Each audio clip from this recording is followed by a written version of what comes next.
Welcome everybody back to Veil of Sound. It's Interview Sunday, and we are happy to have a guest here on our show who I had the opportunity to see live in April at Roadburn Festival, and he and his band Big Brave once again smashed every kind of expectation one could have had, and therefore I'm very happy to have Matt Ball here on the show. Hello, Matt, thanks for being with us. Thank you for having me. So, first of all, Matt or Mathieu, what do you prefer? I mean, either. Either? Yeah, a lot of people have a hard time saying Mathieu, so Matt is easier when you're traveling. Okay, so then we'll stick to Matt. Matt, where are we catching you right now? I'm at home in Montreal, in Canada. So, you come from the region of Quebec. How much of a true Quebecois are you? Well, I grew up, French is my first language. Okay. Learned English quickly after having a parent that one was English, one was French. As far as the true Quebecois, I'm not entirely sure what that would mean. There's definitely a Quebecois culture, but right now there's a very conservative government in power, and they say they're trying to promote Quebecois culture, and it's all based in some very deep racism. So it's very hard for me to say that I would identify as a true Quebecois right now because of what is going on. Understandable. Yeah. But correct me if I'm wrong. So you grew up in Montreal, right? Yes. So how was it growing up in a city that many people guess or think to have one of the most vibrant scenes anywhere? I mean, it's just where I grew up. I've never lived elsewhere, so I realize it's a very good music scene. I guess I've gotten to compare it to others now that we've been touring more and more. But yeah, I think maybe when we started traveling more, I realized how special it really was.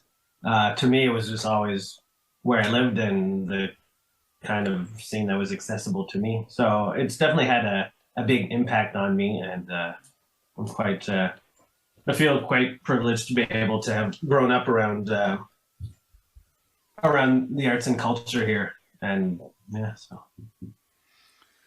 So the reason for us doing this interview is the album that you released this year called Amplified Guitar. Mm-hmm. Listening to it, I was deeply moved in a way, because first of all, for everybody who hasn't listened to it yet, you should do this. It's a wonderful record. It's hard to describe, and I was also looking for a word or a genre or a little hint at what it is. You on your own Bandcamp site say it's not a noise record per se. Mm-hmm. Is drone a good word for it? Yeah, I mean, there's a lot of elements of drone, just sustained tones. That's definitely a tool that I use a lot with the music I make. I wouldn't classify it as a drone record though, and I think even though it clearly is, but I don't want to make on my own just drone music. That's why I kind of mixed it up between drone pieces and kind of the janglier pluck pieces. I want it to be more diverse than the typical drone record, which is like one 40-minute song or two songs, both sides of the LP. So I love the whole drone umbrella, but I'm trying my best to do more than just that. Mm-hmm. Even though like drone is like one of the main themes. And it's also true. It is a main thing, but I also heard notes of for example, shoegaze on it. You know, Okay. When it comes to the sound, was there any kind of real musical influence behind that record? I mean, it's kind of just it's all based on, yes, there's a lot of influence. I think just music I've been into throughout the last 10 years. The record was just a good resume of what I can do on a guitar right now. So it's kind of, I'm not super versatile, but what is on the record is just like there's certain tricks I have, and I just wanted to document the skill. I don't want to call it a skill set, but just what I am able to do, and just like how I can compose with the skills I do have now. Well, don't be too humble. You got quite some skills on a 6-string. That's very good. Something that also struck me was the intimacy that you are able to create on an instrumental album, which only has one instrument. Was that also some kind of purpose behind it, to get close to the listener? Yeah, close to the listener. It's also just my very intimate relationship with kind of these pieces, and I didn't want to add overdubs. I didn't want much production after the recording. I wanted it just really to sound like one person just playing around with their instrument, and that's just because over the last 2 years during the pandemic, it was what I did. It was just me in my jam space alone.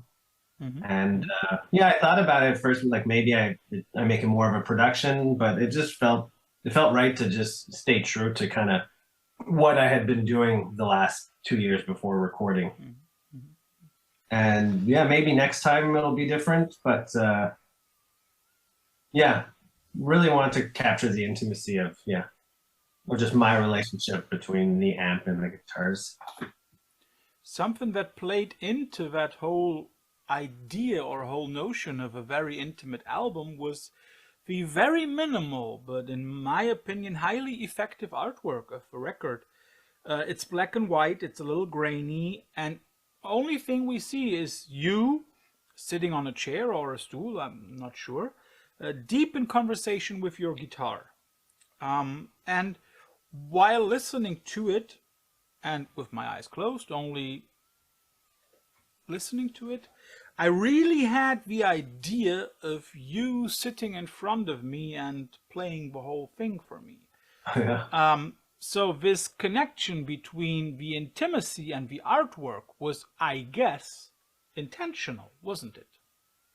Yeah. I kind of had a rough idea for the artwork, but I also sent the album to my friend Stacy Lee, who's the photographer, and she got it immediately.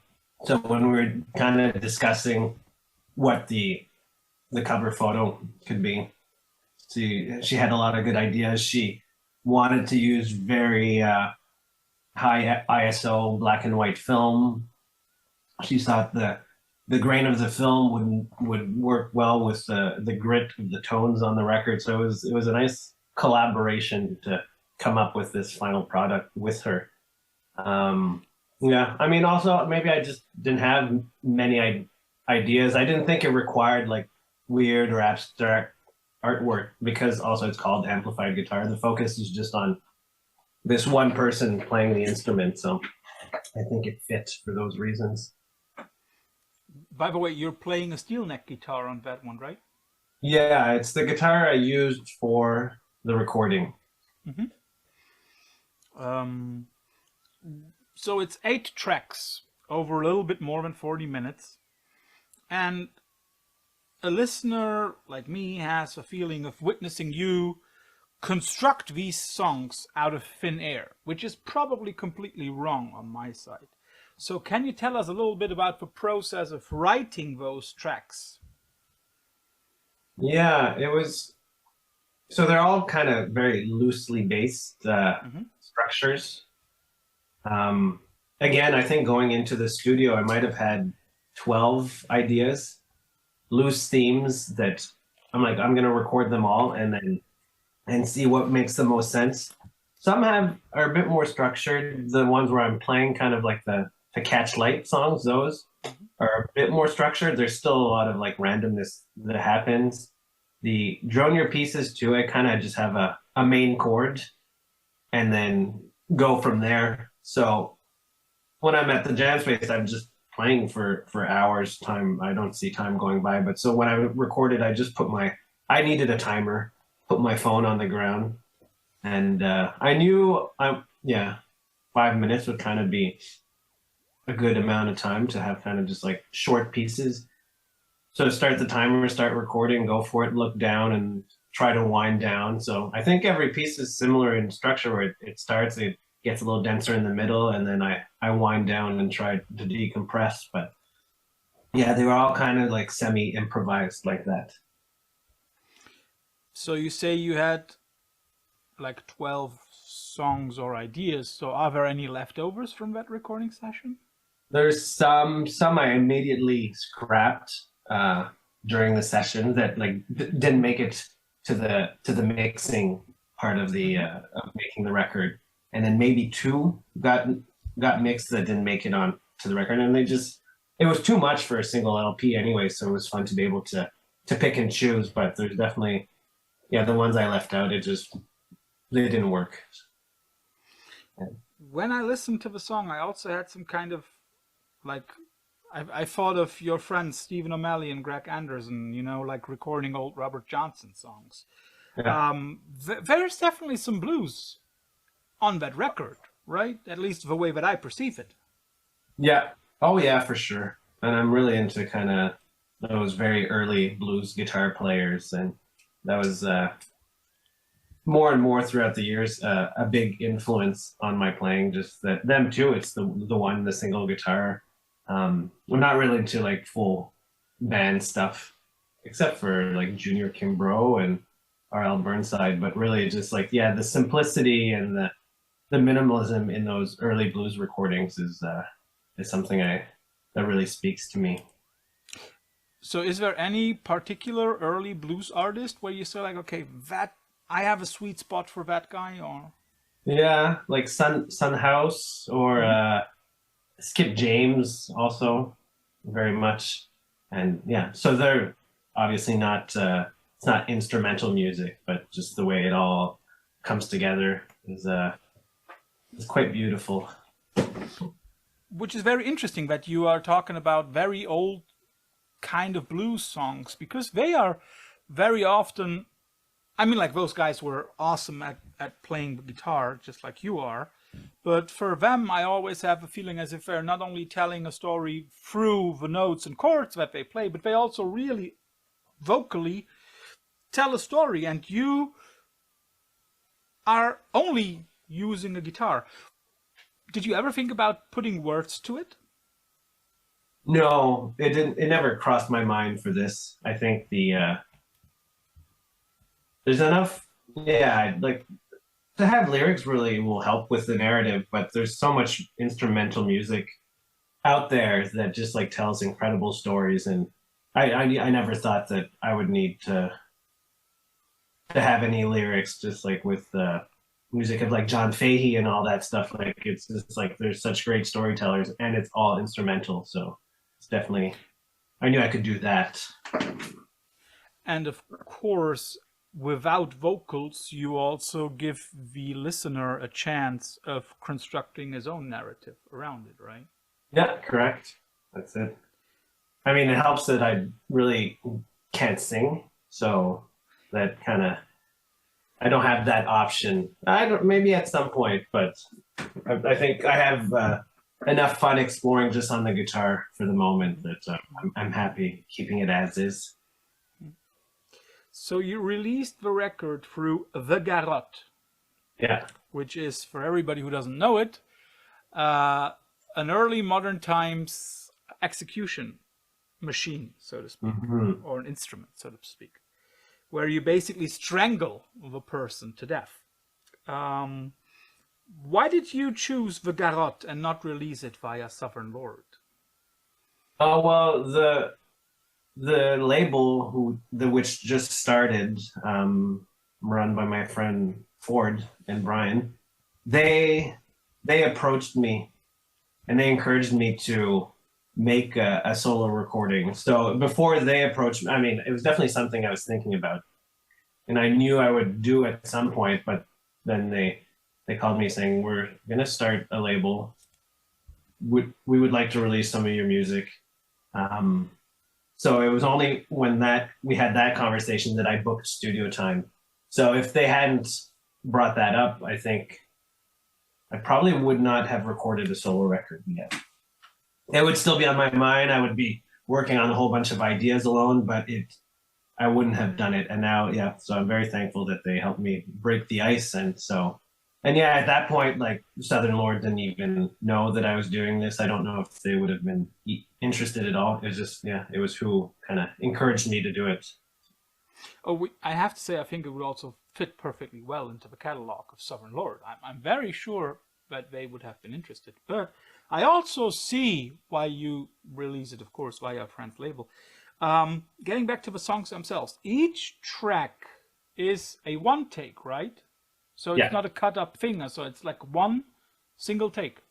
Mm-hmm. How long did you have to rehearse those things? Or is it just like you said, there is a lot of improv in there? Yeah, I mean, again, yeah, I had these the fine pieces, 12-ish ideas. So I was kind of rehearsing these loose themes, but I think, yeah, when I'm trying to just think back of the recording process, like I was prepared, but not that prepared. I was kind of underprepared, I think. But I also wanted to keep it that way. I just wanted to have the pressure of just pressing record and going for it. So, I mean, yeah, it was rehearsed. I think it was conceptually rehearsed, knowing that I wanted to make a record of shorter pieces. But as for the playing, like I don't practice that much. I just try to come up with things that feel right. And then when I'm recording or playing, then I go for it and I try to accomplish certain things. But it's loose and it's not so much rehearsing. There's no like, and even if I play the songs now, like they'll never sound exactly the same. It just kind of go with the flow type of thing. So the songs were recorded by Efrim from Godspeed, You Black Emperor in a single day. And the record itself is 41 minutes long. And you say you have a few leftovers. How long did the recording session itself take? I think we're at the studio for 12 hours, maybe like 10 to 10. And again, that too, I think we had 2 days booked at the studio. It was going to show up, it was going to set up, do a few, and then on the second day, try to do more. But then something happened where the studio got booked by someone else. So we had no choice but to do it in 1 day. So it was kind of like, yeah, I was very stressed out, never having recorded on my own. But yeah, I think it more or less worked out. But yeah, would have more time changed anything? Or maybe if I had more time, I would have thought about it too much and would have wanted to redo certain takes. But sometimes it's good to just do it and have to live with it and move on. That is also what you describe on your Bandcamp page about the record. You're talking very positively about chance in connection with the record. Would you agree that chance and also possibility are very close together here on this record? Yeah, I think when I talk about chance, I think it's the unpredictability of feedback, of using feedback. So yeah, if you have a riff that you play, you'll know exactly how it'll turn out. But using the space, the feedback being very different in the physical space. So in the studio, I had never been there. Well, I had been there, but not to play these songs. So that's the element of chance, and so you're always playing with that, and it's chance, but it does bring up all these possibilities. I mean, I rely on it too, and I say chance, but I'm for the most part I'm able to use these little elements of chance that are thrown at me, but then I try my best to control them and use them to my advantage. So in the end, it's like it's still a controlled environment, but it just requires that extra attention to detail. But it also, of course, the whole setting and not having rehearsed the songs to death and allowing the feedback to also play into the whole thing. Would you say that there was also a big possibility in there, the opportunity to do something that is less planned, less thought through, more in the moment? Oh yeah. So the way I use feedback is really to fill in the blanks. Like I'll be playing and then you let things ring and then the feedback will do its own thing. So it kind of, it's a collaboration with the phenomenon of feedback, and it's nice to let that fill up the space instead of me playing, because the feedback just happens on its own. Of course, it'll depend on the notes you're holding or the position with the amp, but it really is kind of like a collaboration. It's like playing with someone else, but it's just the sonic phenomenon that it is. So it's like, yeah, to me, it brings up so many really good possibilities that are sometimes, I don't know, it's not something that you would think of, but it happens. So then you grab that opportunity and go with it. When listening to the songs, I also had a feeling of, reconnecting myself with your main band, with Big Brave. Do you see similarities between the two? I mean, yeah, more and more, especially with the new record we made. I think it's a bit looser. There's still like Big Brave songs, but it's kind of all, I mean, for me, it's the same approach to the instrument. So whether I'm with the two other members or on my own, I think it's a touch more delicate when I'm on my own, but it's like, it's the exact same setup. I'm in the same headspace. Just with this, I know that there's no one to rely on. So I might be doing a touch more because, yeah, when I'm not playing, then there's no one else to pick up the slack. So definitely more exposed.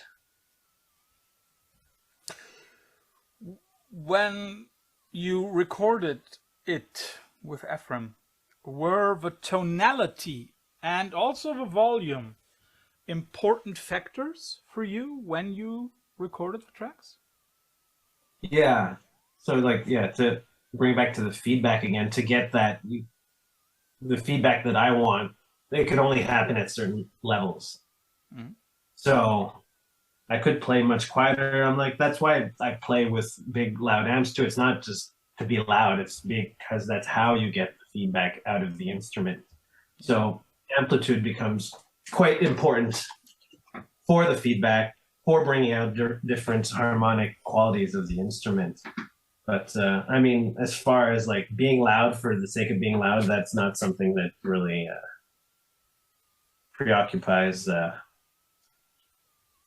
me. It's just, yeah, I want to stay also away from kind of the macho-ness that comes with amplitude, which you often see in heavy music, or the glorification of gear and all that. That's really, I'm not into that at all. So also the glorification of decibels, right? When you think of Manowar trying to out volume everybody, right? I have a few other questions, not completely related to the record, but I saw while I did some research. So when I looked at your homepage, at your own, one can see some installations, photos, videos you did. Would you say that you are a visual artist as much as a musician? A lot of that work is quite old now. So I would say I'm a visual artist, but music has definitely taken over my life more significantly in the last 5 years. Mm-hmm. I mean, for a long time, I think I was trying to be more of a photographer or have shows doing art installations, but music took over in a way where I didn't abandon all that, but had less time. Yeah, but it's fun to kind of revisit it. It's always on the back of my mind. And then the band and my own music becomes a good outlet for this stuff, because we do all of the artwork ourselves and we do the videos. So it's just like like the music first, but then all of this other stuff that I really enjoy producing or consuming as like just a fan of art, then it's always a great opportunity to be able to use that and then work on visual arts once again. But it is secondary at this point. One thing that struck me out of all of these was something that you called How to Become a Seismologist, where you basically see a cut up globe, and at least in the lower half of it there is a speaker, and the upper half of it swings over the speaker globe. It struck me because it to me seemed like an inverted Foucault's pendulum. Is there something to that? Because Foucault just basically had a little needle, a little pendulum swinging over the ground in Paris, and you have a globe swinging. Right. I mean, the way that project came together, also quite old, I think over 10 years old now, was also quite accidental, whereas I was always at that point working with found materials. When I happened to find a globe and happened to have speakers, and then realized that they were both exactly 12 inches and one fit in the other, and there is a speaker in the top part.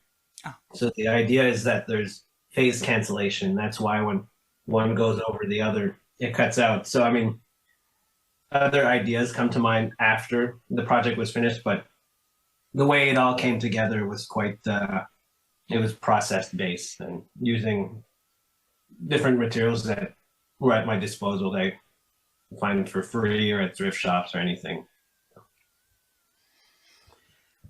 And of course, I cannot end this interview without talking a little bit about Big Brave.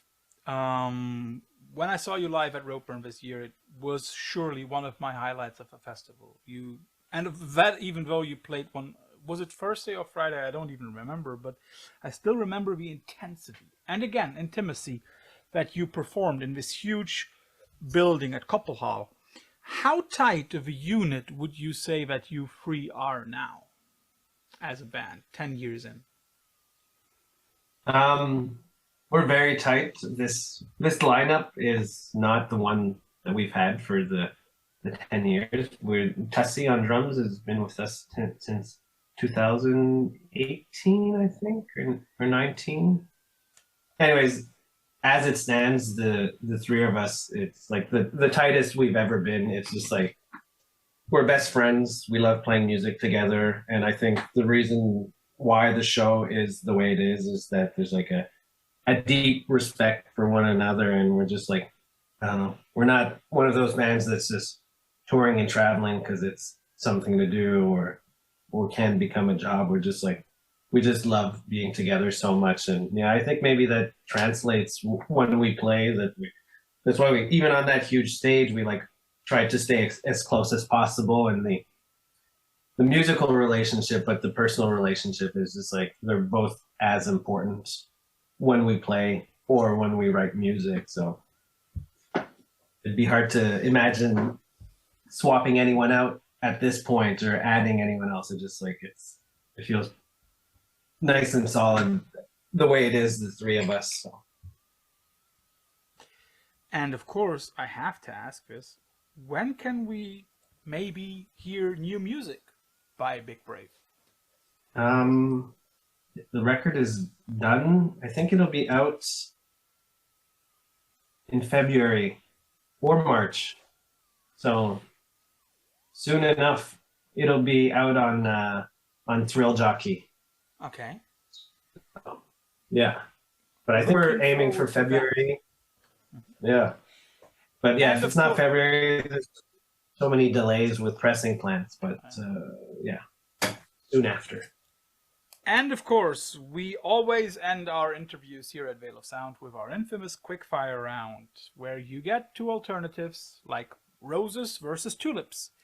And you have to choose one of them and maybe give a short explanation for your choice. Okay. Are you ready? I'm ready. Okay. You're from Canada, so I have to ask this. Hockey versus baseball. Ooh. It's too bad I don't like any of those sports, but if So I then had to it's pick war. one, yeah, Yeah, if you have to pick one. yeah. I mean, maybe hockey, because I don't mind ice skating in the winter, but yeah, it's I'm wrong person to ask about that kind of sports. If you had said basketball, then I'm down with the basketball, but unfortunately, yeah, it's a big part of Canadian identity, but I don't share anything with it. I was So. just thinking about, I didn't want to say Canadians versus Expos because the Expos are not a thing anymore. But Yeah. I thought that was my the basis of my question. Yeah. Voivod versus Rush. Oh, Voivod for sure. Godspeed You Black Emperor versus a Silver Mount Zion. Silver Mount Zion. I love Godspeed, but Mount Zion has a special place in my heart for me. It was just the early records, even until the end, they were kind of a very big influence. And yeah, I got to go with Mount Zion. Of course, I will not ask like Quebec versus Montreal. I ask you Calgary versus Winnipeg. Winnipeg. They're kind of the no one usually would have anything nice to say about Winnipeg, so I'll go with Winnipeg. And Calgary is just full of big oil money, so yeah, go to Winnipeg. You have to choose between writing and recording versus touring. Which of the two sides are you on? I mean, it's with your band, not solo. With your band.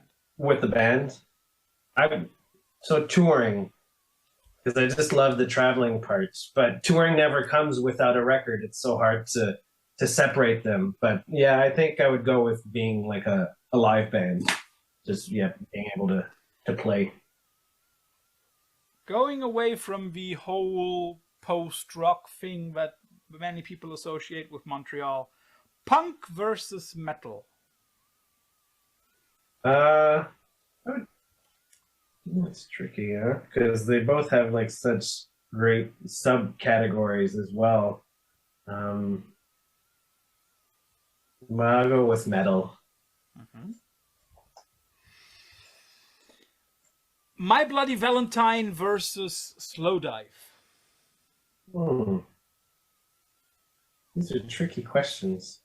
Yeah, of course. Well, if there was, My Bloody Valentine, I think I could live without listening to Slowdive again. And that's only because you've given me this ultimatum. Roadburn versus Psycho Las Vegas. Oh, Roadburn. I've never been to Psycho Las Vegas, and it looks like a lot of fun. Friends play all the time, but the idea of this big festival I just find Las Vegas such a weird city too. So this big weird city in the middle of nowhere. And giving you two great blues artists, but not one of those that you mentioned. Muddy Waters versus Robert Johnson. Robert Johnson. I would have expected nothing less. Yeah. So, Matt, thank you for being on the show. And enjoy the rest of your day, my friend. Yes, thank you so much for having me. This was great. You're welcome. Have a good day. Bye-bye. Bye.